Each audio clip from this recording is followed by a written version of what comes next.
Welcome back to 18 News. Time once again for a weekly visit to the Dubois County Humane Society. Donna Hopkins is with us once again this week, along with Zack, and I'll let you explain Zack's breeding and whatnot because I don't think I've ever heard of it before. I had just only heard of it a couple times. He is a Catahoula leopard mix. And Catahoulas were created by mixing European dogs, especially from Spain and from France. And they mixed those hounds, and they mixed them with the American Indian dogs.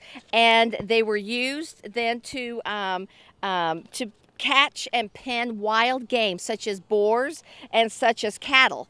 Then they were taken to Venezuela. That is where they're well known for, of going out and working with the cattle and herding. Herding is their big thing. He's got the white tip on his tail, which is indicative of a hound.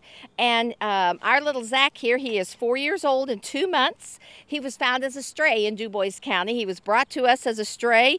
We don't know anything about him beyond that. We don't know how long he's been on the run or anything. Is a breeding like Zack, is that common in this part of the country, especially here locally, Dubois Right. County or No. whatever? No, it is. They would kind of brought in. In fact, in 1979, the state of Louisiana made them the state dog. So they're very popular down in the Florida, Arkansas, Texas, Louisiana area. Look how sweet. He's sitting on my foot, just like, okay, life is good.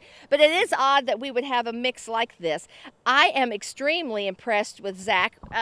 He first comes across as he looks at you with an intensity of kind of like, okay, are we going to like each other or not? But what it is he's just independent. And that is a trait of the Catahoula dogs, is they're very independent and they're very watchful. So they're going to watch everybody and see what it is. Once I got in there and I visited with him, I pet him, I gave him a couple of treats. He was glorious. He does not pull. Here, sweetheart, step back this way because I want to see you. Yeah, good boy. He does not pull on his leash whatsoever, which is wonderful. We've had a couple of dogs in the last couple of 3 weeks who enjoyed pulling on the leash. This little man, as you see, this is what he does. The lady who works with him, she said he would make a great couch potato after you take him out and work him because they're very energetic. They have to have a job. And something I learned reading about Catahoulas is they are great swimmers. So if you have a pool or a pond and you have some throw toys that you can throw out, almost like a Labrador Retriever, you think about throwing that, he would do excellently with that. Go out there, retrieve it, bring it back. Or as what this one lady said in the comments section, she throws out 2 or 3 toys that's kind of floating around and the dog will herd the little floaty toys. Okay. And that gives him a good job. Great. Now, of course, anything else you want to add about Zack? Because I knew we are going to move on to a couple other subjects. But the only other thing I want to let you know is that, like I said, he is about 4 years old. Life expectancy is about 14. So he is at a perfect stage and age for he's going to be with your family for a very long time, as well as he's out of the puppy craziness. One thing, you got to be sure to exercise him, because if you don't, he'll turn to a puppy again and he'll chew and he'll destroy things. So if you give him a job, keep him tired, then he's going to do just fine. Well, right now we're only in the mid-May, but we are experiencing already near record warmth temperature. Here we had such a long, it's not necessarily really cold winter, but a drawn-out winter into the spring, and here we are suddenly now into not nearly 90-degree weather, almost record highs. As a result of that, we want to talk about a little bit about the keeping your pets cool for the summer and show a few reminders for that, Donna. You betcha. Yeah, Mother Nature didn't give us much of a spring at all, and so we humans, we are fur babies, nobody's had a chance to acclimate toward this heat. So you've really got to be conscientious as a pet owner, whether it's cats, dogs, and cattle, sheep, whatever you've got. They haven't had time to acclimate, so they haven't lost their winter coat a lot yet. So be sure you brush them a lot to get rid of that winter coat, because all of a sudden they're like, whoa, it's hot, I got to get rid of it, and that's what they're doing.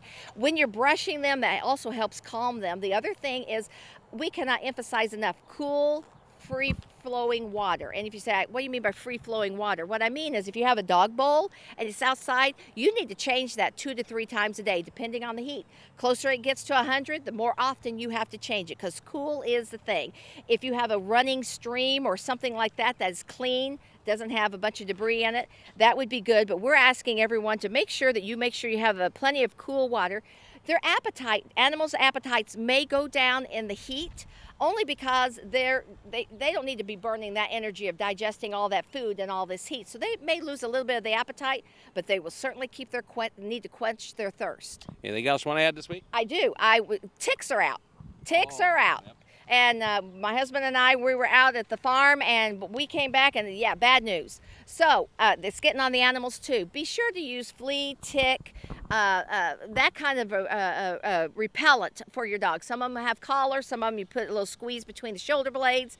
Different ways of doing it. But if you've got your dogs out or your cats out, make sure you check them for fleas, because they have all kinds of diseases that can be carried to the animals and to humans. Very good. So information about Zack and all the other fine animals available for adoption here at the Dubois County Humane Society is available on their website, DuboisCountyHumane.com, and DuboisCountyHumane.org, petfinder.com, and of course check out their Facebook page and all kinds of other venues on social media to find out what's going on here on Wordsey Road in Jasper. So best of luck to Zack. Thanks a lot for Donna for joining us again this week. Stay tuned. Weather's next.